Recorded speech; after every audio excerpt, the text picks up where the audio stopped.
Glory to God. கிறிஸ்துவுக்குள் பிரியமான அன்பு பிள்ளைகளுக்கு இயேசு கிறிஸ்துவின் அன்பு இனிய நாமத்தினால் வாழ்த்துக்கள். இன்று நம் தேவன் நம்மோடு கூட உறவாட நினைத்த வார்த்தையானது பிலிப்பியர் 4 அதிகாரம் 6 நீங்கள் ஒன்றுக்கும் கவலைப்படாமல் எல்லாவற்றையும் குறித்து உங்கள் விண்ணப்பங்களையும் ஸ்தோத்திரத்தோடு கூடிய ஜெபத்தினாலும் வேண்டுதலினாலும் தேவனுக்கு தெரியப்படுத்துங்கள் என்று அப்போஸ்தலனாகிய பவுல் சொல்லுகிறார். ஆம் தேவ பிள்ளைகளே, நம்முடைய ஜெபம் எப்படிப்பட்டதாய் இருக்க வேண்டும்? நாம் தகப்பனுடைய பாதத்திற்கு செல்லும் பொழுது, தேவனிடத்தில் நான் ஜெபிக்கும் பொழுது, என் தேவன் எனக்காக எல்லாவற்றையும் செய்து முடிப்பார் என்ற விசுவாசத்தோடு நாம் ஜெபத்துக்கு செல்ல வேண்டும். அதன் வெளிப்பாடாக நம்முடைய ஜெபம் கவலையற்றதாக நாம் தேவன் மீது கொண்டிருக்கும் நம்பிக்கையோடு கூடிய ஜெபமாக இருக்க வேண்டும்.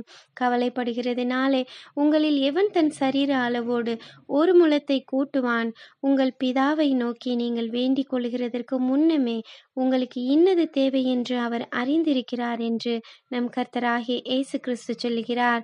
ஆம் தேவ பிள்ளைகளே, நம் தேவன் நம்முடைய உள்ளத்தின் உள்ளித்திரையங்களை அறிந்திருக்கிறார். நம் நினைவுகளை, தேவைகளை அவர் அறிந்திருக்கிறார். ஏற்ற காலத்தில் உதவி செய்ய அவர் போதுமானவராய் இருக்கிறார்.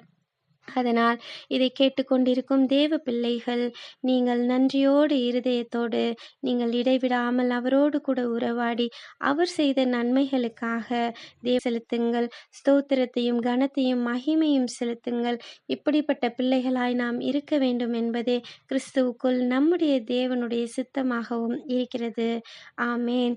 நாம் ஜெபிக்கிற காரியங்கள் எதுவாய் இருந்தாலும், நம் சொந்த காரியங்களாய் இருந்தாலும், வேண்டப்பட்டவர்களுக்காக ஜெபித்தாலும், தெரிந்தவர்களுக்காக ஜெபித்தாலும், நம்முடைய ஜெபம் எப்படிப்பட்டதாய் இருந்தாலும் தேவனுடைய சித்தத்தின்படி நீங்கள் கேட்பீர்களானால் நிச்சயமாகவே உங்கள் ஜெபத்திற்கு பதில் உண்டு. நிச்சயமாக முடிவு உண்டு. உங்கள் நம்பிக்கை வீண் போகாது தேவ பிள்ளைகளே. ஆமேன். ஹல்லேலூயா. சந்தோஷமாய் இருங்கள். உங்களுக்காக ஜெபிக்கிறேன். அன்பின் பிதாவே, இந்த நல்ல வேளையிலும் ராஜா நீர் எங்களோடு கூட பேசின உம்முடைய ஜீவனுள்ள வார்த்தைகளுக்காக நன்றி.